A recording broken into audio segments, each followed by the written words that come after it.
Hello. How are you? I'm good. How are you? Great. Thanks for doing this. Oh, yeah. Thank you so much for having me. Right on, Awesome. Chappell. So where did you grow up? What part of the states did you grow up in? Southwest Missouri. Southwest Missouri. Tell me Yeah. about that. Uh, well, I live in LA now, and it's completely the opposite of it. I my town was like 5,000 people. It's like a farming town, like Okay. dairy farms and beef farms, and um, but yeah, I mean, it was very small, like very conservative, just honestly like the complete opposite of Los Angeles. So, I mean, Yeah. I feel like I didn't fit in well there because I was super creative and like the biggest thing that happened there every week was like Friday night football, like high school Like, football. That was the thing. yeah. So it's totally like a TV style small town, like Yeah, it was very like classic, like very what you see in the movies of like America, like really America. So yeah, I mean it's beautiful. Yeah, but that's where I grew up my whole life. right on. Was there a lot of like places to catch live music and stuff? Like growing up, how did you get into music originally? Um, I would say that um I mean there's obviously like live music like in the downtown area Mhm. of Springfield, but not like I wouldn't say like super diverse musical genres that are Mhm. being played, but I mean, I got into music. My parents played a lot of like Christian rock growing up, Mhm. and it wasn't my favorite. I didn't really start getting into music until I was like 14 and like made a secret Pandora account Oh, and really? started listening to Drake. And I like I just like loved Pandora and I found like Lana Del Rey and Ellie Goulding when I was like in 8th grade. And yeah, that's it kind of like inspired this whole world of like pop for me. Uh-huh. Were you Out of always singing? Were you always a singer, like, when you were younger and stuff? no, I like didn't start singing until I was 14 and I always like loved music, but singing um and I never told anyone that I was even thinking about singing until one day I auditioned for my middle school talent show and I invited my whole family and I was like, "Guys, I'm going to sing like a song." And everyone was like so worried because they didn't know if I was going to do good or not. And that talent show video is on YouTube still. Like you can watch me little me singing at the Christmas talent show and for the first time and my family just didn't have any idea that I could sing Uh-huh. pretty embarrassed by it. But after I sang at that talent show, seriously, everything changed because we went to, it's the classic thing where you're just like, oh my gosh, you have to try out for America's Got Talent and The Voice. And so I did all that. I went down that entire route. So, Yeah, I saw on your Instagram, you talking about auditioning for America's Got Talent, and I think I hmm saw The Voice on there as well. hmm Tell me hmm about that they were coming to your town and you just decided to no, we show up? traveled. You We traveled. we went to Austin, Texas, and literally just I mean, stood in line at 4 a.m. and I was the first group to go in, and it there was like thousands of people there. It's so crazy because anyone can audition. Like they don't Mhm. weed anyone out at that stage, but there's like several stages after that, and both times I obviously didn't make it, which is for the best, honestly. So Mhm. yeah, I mean, it was crazy, and I was just so upset when I didn't make it because I was like, "I'm not a good singer, like, I can't do it." But I also, like, played piano. I played, True Colors by Cyndi Lauper. Oh, nice. Yeah, that was my song. That's the song you auditioned with?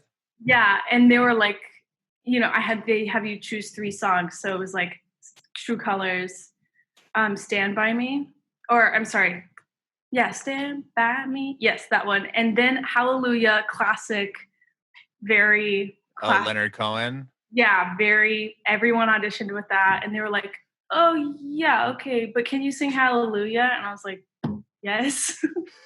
But like 10 people before me had already sung that, but whatever. I didn't make it and it's fine. Yeah. So that was for America's Got Talent, and then you also auditioned for The Voice as well? Yeah, I think the next year I did. And it was similar experience. I mean, the guy who was doing it didn't even like look up at me when I was singing. Really? Wait, Yeah, so I you mean, yeah, obviously, it's just some random, like, producer or somebody sitting there? yeah, like they don't care. I mean, they pick their people already, who are going to go in. And I was 15 at the time, and they, once they have a 15-year-old that fits what they want, then they're going to, pick them. Mhm. They're not going to have like 20, 15-year-olds on the voice. Like, Sure, and then it's like you have to have this particular story that's gonna go along with their whole thing, and yeah, and like I didn't have a crazy sob you didn't have story. the sob story. No, I just was like, I don't know, it's fine. Yeah. Right on. So after you said you did the talent show, the Mhm. Christmas talent show, and then now your family knows, okay, she can actually sing really well. Were you after like the voice and stuff? I'm sure that all around the same time period when you were Yeah, it was auditioning. all in like a couple years. Okay. And Yeah. from there, what happened? Were did you sing out like were there places for you to go play at once you Mhm. kind of got that bug to perform? Yes, I did mostly like covers. Oh, Um, okay. 'Cause I didn't write at that point. Um, I did just coffee shops and little, town festivals and instead of America's Got Talent, we had a town like Springfield's Got Talent, and I did Okay. that. And I mean, I performed at like country clubs and just honestly, it was so crazy because I don't even remember. I didn't do any modern songs. Like it was so weird. I was like 14 and I only did like Carole King, like stuff that people my age would be like, "Who? What did I Right. never heard this in my life?" So I did that. Um, yeah, I mean, it was a lot of covers, and my piano teacher, who you know literally played the piano for me while I sang at these shows, and we like paid him $50 every time. He was just like this Oh, kid, he and he was just a guy. He was just your yeah, piano teacher at the time. He wasn't, and he would come play for you. no, I was like, I just asked my piano teacher, "Will you just like be in a band with me?" And he was like, "Yeah." So That's awesome. So yeah, you'd come to these uh, coffee shops and stuff and just play piano while you sang. yeah, yeah, yeah. And I had like my little tip jar out there, and I would like you know make like $50 or something every time. But That's cool. it was very pure. Yeah, yeah.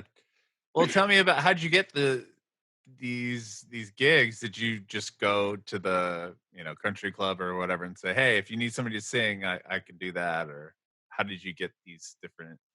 Well, Uh, I mean, all of that. I, when you're like 15 or 14, you don't know how to like write an email, and so my right. mom, my mom would do it for. I'm so lucky. My mother pushed me to do like performing because I hated it. It was just such a hassle, and I hated practicing and like lugging a keyboard around, and like we had a little baby PA system that we would carry around with us. But I mean, my mom is the one who pushed me. She set up the gigs. She was like basically my manager, and yeah, it was not like me being like, this is my dream. Uh-huh. It wasn't that. That's awesome to have a parent that's supportive and that pushing you like that. That's really Oh, cool. I mean, 100%. I mean, she pushed me to where I am now, you Hmm. know. So if it weren't for her, I would not be doing this probably. It's way too Does scary. she Yeah, does she still help you out at all or no? Or just Oh, I supportive? mean, she supports me morally, and, Mhm. um, it was very hard for me to leave LA or our hometown and to go do this career. Um, it was very, very exciting whenever I got signed because it was like, you know, we didn't know anyone or how to really handle it and who had been through it. So it was just like a whirlwind. But she's always been very supportive of me, and as my dad has as well. Mhm. But yeah, I mean, it's awesome. I'm very lucky to have supportive parents. Yeah. I did see also on your Instagram because I was totally uh getting deep into the Instagram trying to Go see ahead, like go. I saw that when you signed to Atlantic Records was when you graduated high school too. That's Yes, crazy. my graduation party the same day that I signed to Atlantic. Well, and also I graduated a year early because I got signed when I was 16 and I was Wow. still in school. And so I had to like go to the school and be like, I can't be in high school anymore. Like I'm a signed artist and to a major label and I can't do math at the same time. Okay. Like I can't. And so I don't even know how they were able to do this, but I took online classes from BYU while I was going to high school to like make up the credits, Uh-huh. and that's how I got through. But yeah, that was nuts when I got when I got signed and like on the announcements they like announced it on the morning announcements at school, and they were like, "Congratulations to Kaylee Amstutz for getting signed to Atlantic Records, and also we're having peaches today on the side of like our lunch." That's what it was, and I just like had my head in my hands. And a lot of people thought it was fake. They're like, "She's lying." Well, how did they even find you? Like tell me the story about getting signed to Atlantic Records. It was so crazy. So I had management before I was signed through Mhm. acting. Oh, you were acting. I was an actress before all of this, actress, whatever. But um yeah, so I had management through my acting class in Springfield, and they had like my acting coach hooked me up with some managers in LA who were not music managers. They were only acting managers.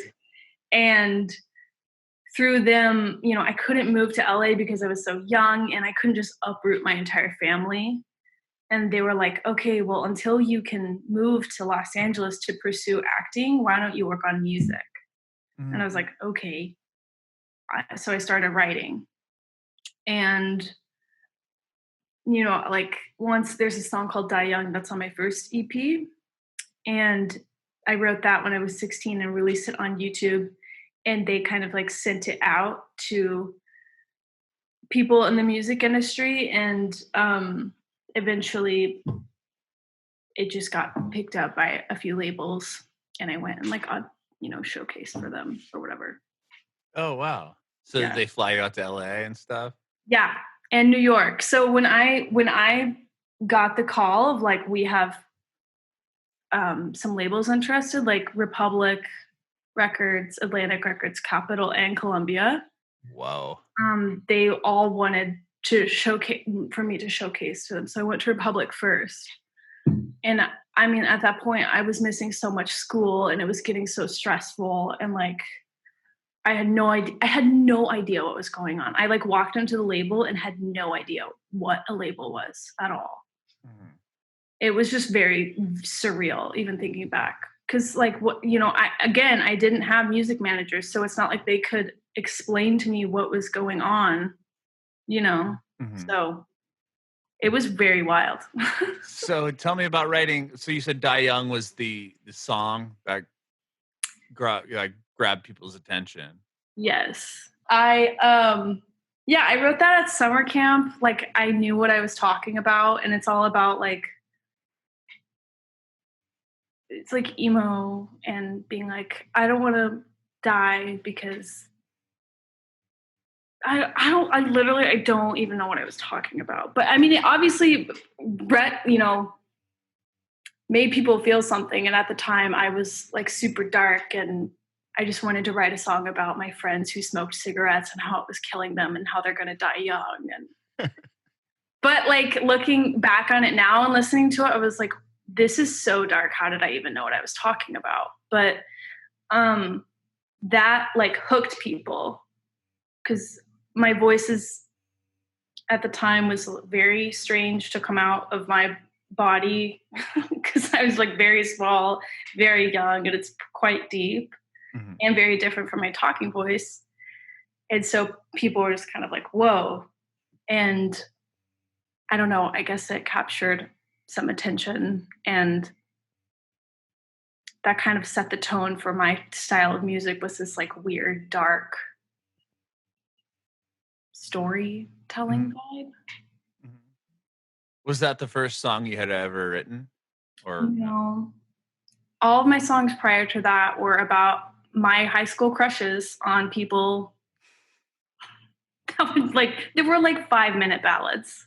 And they were just always just like these like super slow, dreary, just like love songs that no one would ever hear. And yeah.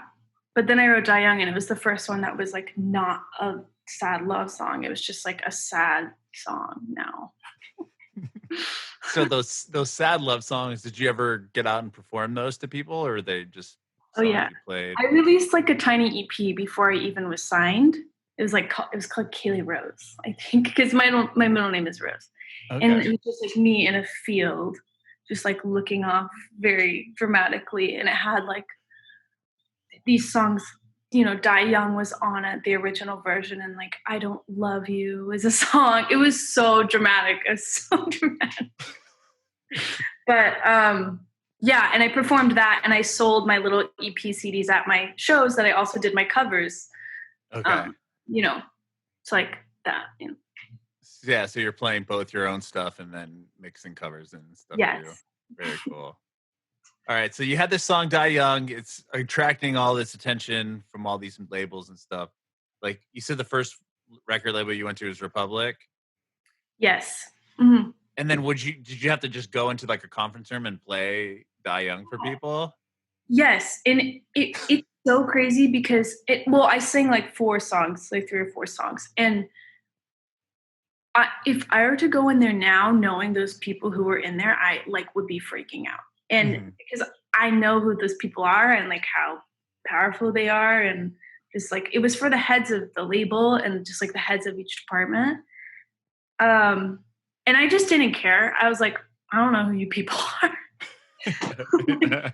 Like just sang my songs and like answered any question they had. And yeah, they had like a tiny little lounge kind of. And that's how a lot of showcases go. Um, or how mine went at least. But yeah, it's weird. It's a lot of pressure if you know who those people are. Yeah, I could imagine, especially going into just all these people that can make or break your career. Yeah. That's Yeah. Yeah. wow. That's crazy. What made you decide on Atlantic? I really connected with the A&R team that was there. I just thought that they understood me and listened to me. Um, but yeah, I liked the vibe of that label. Like when I went in there, everyone seemed very excited and was very hands on at the beginning, extremely hands on. That's great. That's Yeah. awesome. Okay, so you signed the deal with Atlantic. You're 16 years old and in high school. Um, what happens after that? You said you graduated a year early, and then did you just pack your things and move to LA? Like, how did that happen? What happened next for you? I they wanted the label wanted me to start getting into writing sessions and Okay. producing sessions to kind of build a team around me so I could have like just friends and just people who I could write with because I had never Yeah, like a network. Yeah, like when I signed, I didn't know what a writing session was. I had only written in my bedroom by myself. I'd never co-written before. And I didn't know what production was. I didn't even know what that meant. And so they started like flying me back and forth.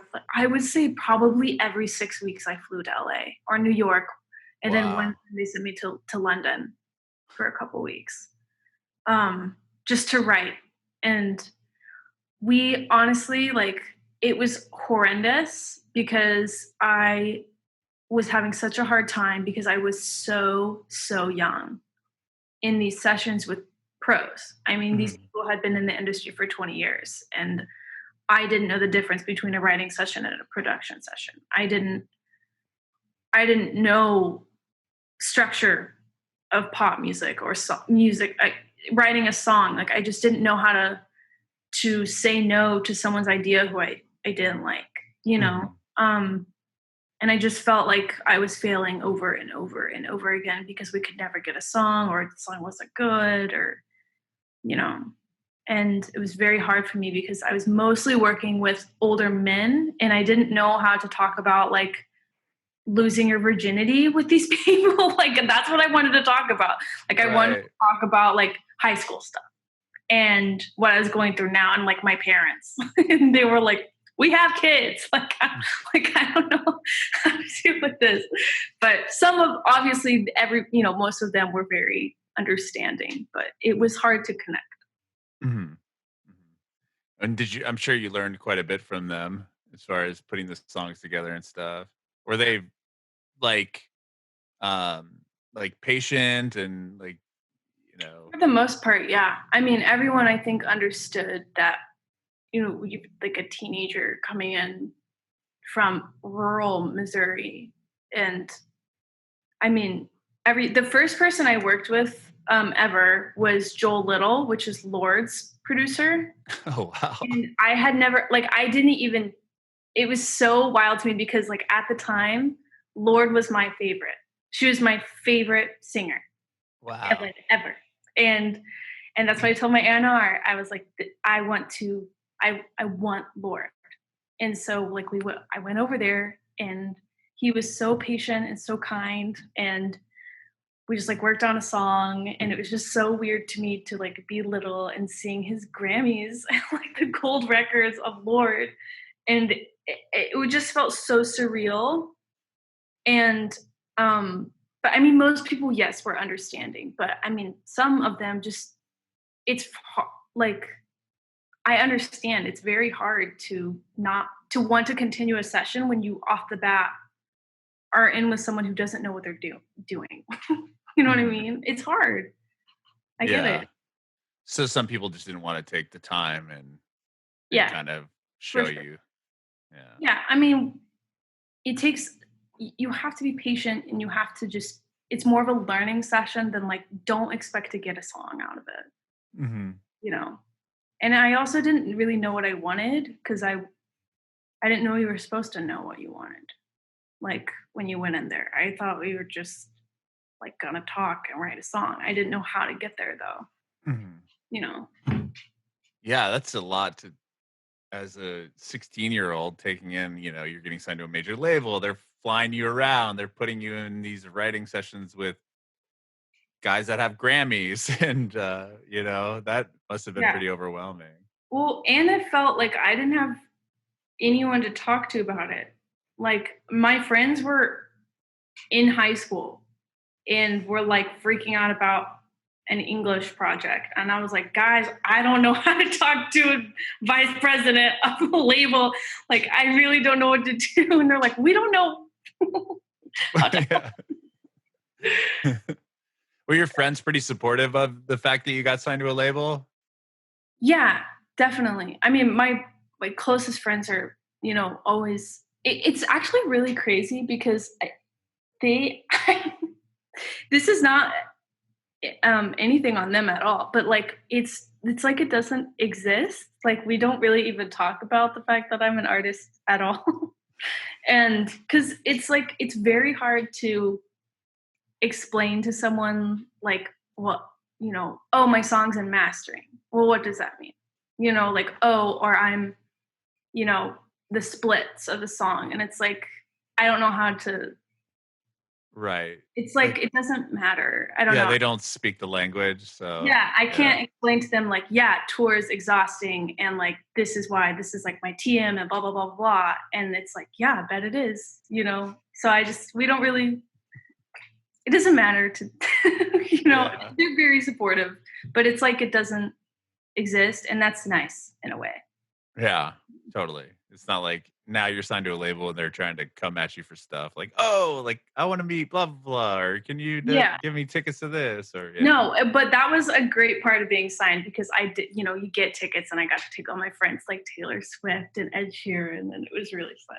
Wow, that's cool. That's really one of the perks. One of the perks. One of the perks. Yes. Nice. So from those original writing sessions that you were attending, is that what became school nights? Yeah, for the most part. I mean, not a lot. I'm trying to think. There's probably 2 songs on School Nights that are co-written. Um, and I mean, yeah, I mean, a lot of the songs that are on School Nights I wrote before I was signed. Oh, okay. So, yeah. But I mean, we tweaked them in some sessions and stuff like that. And then now you have do you have another EP coming out? I have a single coming out. Single, okay. Because I saw you released Pink Pony Club pretty Yes. recently, which is Yes. rad. And then Love Me Anyway is also a newer one, right? Yes, that came out a couple weeks ago. Yeah. Very And then we have cool. another one coming out next Friday, whenever May 29th is. Is that this Friday? Yeah. This Friday. Yeah. Okay, yes, next Friday. Wow, that's awesome. And then are they all just gonna be singles or do you have a plan for an EP or something? Not quite. I mean, we have stuff in the works for sure. But nothing set in stone quite yet. I mean, I would love to come out with an EP, but we're not sure yet. Cool. Well, I wanna talk to you about those new songs, but I wanna hear about you just getting to LA. So you were doing these sessions, these writing sessions, and then how did you end up moving to Los Angeles? Um, I came here. I moved here when I was 19, and I drove like my car across the country from Missouri and just like packed all my stuff in and moved in with a bunch of kids from summer camp. Well, and it was super cool. We just all like live together now, and Do you still live with them now? Is that what you yes, said? Oh, wow. mhm, mhm. And you met them at summer camp? Yes, Like summer camp, like like art camp. Yeah. when did you go to the summer camp? Was it Oh, yeah, like 2015. Oh, Uh, wow. yeah, so we just like met there and just stayed in touch, and we lived together. That's crazy. Yeah, They it's just they were all from Los Angeles area, or they just ended up moving there also? they are not from here. Yeah, but they just ended up, they're in the film industry. Got it. So, yeah, That's awesome. yeah. So I moved here, and that was, or I guess I was 20. I'm sorry, but it was insanely hard to be in LA and like adapt. That Mhm. whole year was just a whirlwind because everything I knew, I was figuring out, oh, like that's just my parents like telling me that's what that is, but actually it's something completely different. Like when when you start to realize that your parents' opinions just like aren't reality, like that's, Yeah. you know what I mean? Mhm. So, and that was very hard for me to be like, well, then who am I? I don't Mhm. know what I like. If I know I liked that back in Missouri, but that's because my mom liked it and I liked it because she liked it. But now she's not here and I can like anything. And it was very hard for me because all of a sudden I did not have values. I had no idea what I valued. And I did not have that many friends. It's so hard to make friends in Los Angeles, and it was very tough and pretty depressing for a bit. How did you cope? What did you do? Did you like just go out and try to meet people? It stinks. I'm extremely introverted. And have pretty bad anxiety going to parties or like big groups of people. I just like don't know how to That's how I feel too. I'm totally the talk. same. Like I don't want to talk.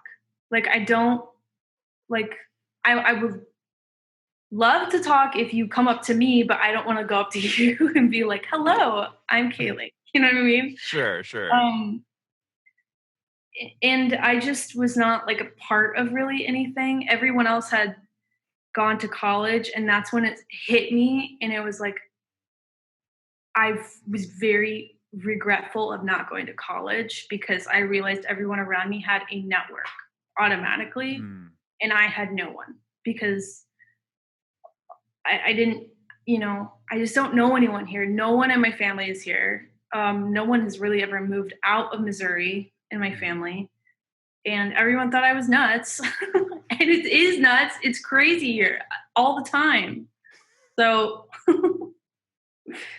it's very hard. Yeah.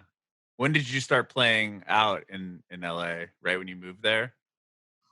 Um, I haven't honestly done that many shows here while living here. Just because I've like had to reinvent myself as an artist, and that's taken a lot of writing at home um and in sessions. But I played like the classic like Hotel Cafe and like some So Far Sound shows and but very few here and there. Um, yeah. Well, I did see that you got to tour with like Declan McKenna and Vance Joy. Was that after like you put out school nights and then were you like Mhm. touring to support that? Like how did that tour happen or how did those tours Yeah. come So together? that tour was to support the EP. Um, yeah, that I mean that touring, I was so unprepared. I was so unprepared for how hard that was. Like the Vance Joy one wasn't too bad. It was like 17 shows in a month, and I was like the first of three, so I really could just get my footing. But then, um, Was the, that your first tour? The mhm, Vance Joy tour? mhm, Okay. which is crazy. I mean, he's a big artist. Like it was very crazy for me. But it wasn't huge rooms. It was like 1 to 2K cap. Mhm. Um, and it was just me and a guitarist and like a track pad thing that we Oh, could. sure, yeah. So then my second tour, it was so hard. Like it was 46 shows in 8 weeks. Oh my god. And I was so like, I couldn't even hold a conversation by the end of it because I didn't know how to talk to normal people like outside of tour. And I was so exhausted and it was so hard. But Was I that mean, learned so much. yeah, was that the Declan McKenna tour? Who'd you tour with on that one? Yeah, it was just me and Declan. I was, Wow. And yeah. did you play here in the States? Where was the tour at? The Declan was just US but it was B market. So they were pretty small rooms and it was like places I never would have gone to, you know what I mean? So super small towns and um but the crowds were for the most part really amazing. And for Vance it was US and Canada. Okay. That's cool. I Yeah. mean, I bet it's probably really cool to be able to experience like cities that you would have never thought of or thought of going to and being able Yeah. to like perform there. That's really rad. Yeah, I mean, it was really cool. It was just in January and February, so it was freaking cold all the way out to the East Coast, and it was just so cold all the time. Oh man. Did you tour in like how'd you tour a van or but it was just a couple of you? Were you in a The first one was car? Suburban, and that we had like all our gear in the back of like the Suburban, like SUV thing, and that was terrible. Like I had neck problems after that because it was so like I just looked out the window the whole time, and like this side of my neck was just screwed. And then the Vance tour, yeah, that was a van because I had a drummer and a guitarist, and obviously the TM and I. But you know, I felt bad. I'm still not old enough to drive the van. Really? How old do you have to be to drive a van? I think for 20, well, since it's rented, Oh, you have to be 25. Yeah. yeah. So I mean, I didn't drive, but I feel bad. I wish I could because I mean, it was crazy how many 10-hour drives we had. But I was gonna say it probably worked for your advantage by not yeah, having to drive. yeah, yeah. Sorry, I'm not gonna be driving. Yeah, but sometimes you're just like, I want to drive and put on headphones so no one talks to me. So That's funny. Tell me about Pink Pony Club. What was the idea behind the song, and how did you get that inspiration? that came shortly. I had lived in LA for like, I don't know, like 6 months. And I had just turned 21, so I was old enough to like go to the clubs. I went out one night into West Hollywood, and we went to the Abbey, which is like a very big gay bar, and it's Mhm. like it's so crazy. Like they shoot steam at you every time or like what is it, vapor? I can't fog at you Yeah. whenever the beat drops. It's wild. It's very crazy, and everyone's just having so much fun. They've got like go-go dancers on the tables, and being from Southwest Missouri, I had, you know, and growing up very, very conservative, very modest. I had never been exposed to anything like that. Mhm. Really, I had never been exposed to gay culture, Oh, yeah. and that, like when I walked in and I felt I don't know how to say this, but like when you're in church, you like when I was like younger, you know, the pastor would be like, "Do you feel it like it's the Holy Spirit in you?" Blah blah blah. But like when I walked into the gay bar, it was like what I feel like the Holy Spirit was supposed to feel like. Like I was like absolutely enthralled with because it was everything I was taught. Like it wasn't. Is that how I don't know how to describe it, but it was like it was magic, and I just couldn't get over it. And just the people dancing on the tables, I wanted to do that. I was like, that's incredible. They're absolutely confident and they're free, and why shouldn't I be able to do that? And that's what I've always wanted to do.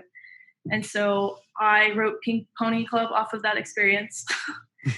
And also the move from Missouri to California, just in general. I mean, it was a complete transformation, and I feel like that's of accepting myself, and I feel like that's what Pink Pony Club is about. It's just transforming and to the person you are now.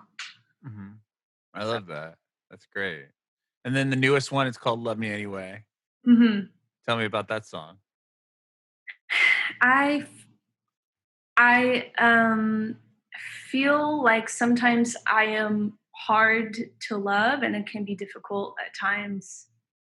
Um, but people love me anyway throughout all of my, you know, being a brat or just being difficult for no reason or just all my faults. And it was more, that song is like a thank you to the people in my life who love me anyway.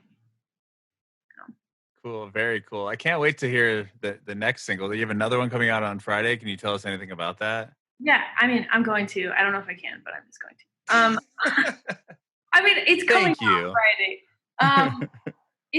It's called California, and it's just truly like heartbreaking because it's very different than the other ones. It's sad. And it's just about my how hard it was moving here and how I just want to leave. And it's obviously, maybe a little on the nose considering it's COVID right now. Hmm. And how it's like I want to leave really bad, and I can't. But it's I mean, I talk about how like I miss the seasons of Missouri and I miss so much of my town that is sometimes seems like a ghost town because there's like it's so small and it's just about that and how hard it is. So it's very different. So you're in LA in the quarantine right Yes. now? Yeah, because I have no form of ID, so I can't leave. They both expired right before COVID happened. So like Oh. I can't leave. Right? So you can't even fly home if you wanted to, or if you, yeah, No, I guess I could renew my passport online, but I just like haven't. But yeah, I definitely can't drive. Like you can't get in the DMV. And since I'm not a California like resident technically, I have to like redo the test and everything, so I can't do it online. Oh. Yeah, I So didn't think about that. Yeah, because the driving test would be different, and you have to get a yeah, California ID, and wow, yeah, yes, yeah. yikes. Have So you been able to like write or anything during the quarantine? oh yes, yeah. I that's it's been incredible for that because I have like a tiny studio where I'm learning how to produce off like online classes. Oh, cool. So I've just been working on that, making little demos, and that's been great. And I have like there's always Zoom writing sessions and stuff like that so that Oh, people are. that's cool. You're able to do Zoom sessions with Yeah, other artists and stuff. I actually haven't done one yet. I will probably do one soon, but I feel like I don't know how you would do that, but whatever, people are doing it. Yeah, that's cool. I mean, yeah, it's crazy that we're all quarantined, but we're able to still communicate, and it's almost like a more like behind the curtain look at people's lives in Definitely. this sense. I mean, you're Yeah. sitting like in your living room or wherever. Yeah. It's Yeah. crazy. Have you been doing? I did see that you're doing like a slumber party, live slumber party Oh on yeah. on Instagram. How did that go? I I hate Instagram Live. Um, it's really nerve-wracking to me because you're talking to it's like you're talking to a wall. I mean, you can't hear anyone's response. It's really Mhm. weird or see anyone. Um, but our first one was last Tuesday, and we'll have another one tomorrow. Where I just talk about things that you would talk about at a slumber party, um, like first kisses, dates, awkward dances. Just things that I'm like obsessed with the idea of like a teenage dream and like youth and I just like always want to talk about middle school and high school. But yeah, That- that's what that is. That's cool. So you just pop on there and just start Yeah. chat. Do other people chime in? Do you like? Yeah, I ask people if you have an awkward first kiss story, send a request to be in the video and I'll have them come in and they'll tell their story. And it's kind of like a radio show where you're like caller number 9, like call in and you just like tell your weird story. And it's very fun. I just am nervous the whole time. Yeah. I mean, I can imagine going live. I've never done it. I wouldn't. Yeah. Have you played songs live yet on Instagram or just done the slumber party thing? No, I haven't done any performances. I release covers and stuff like that on Instagram and TikTok, and YouTube, but nothing live, which I know I definitely should though, because I get asked a lot and I will one day when I get the courage. Nice. Well, Chapel, thank you so much for talking to me. I really appreciate your time today. I have one more question for you. I want to know if you have any advice for aspiring artists. Mm, yes, advice. Just remember if you're an artist, you have the power. And no matter what people tell you, they may make you think that you need them, but you are the artist and you have the art, and therefore you have the power. And just never forget that.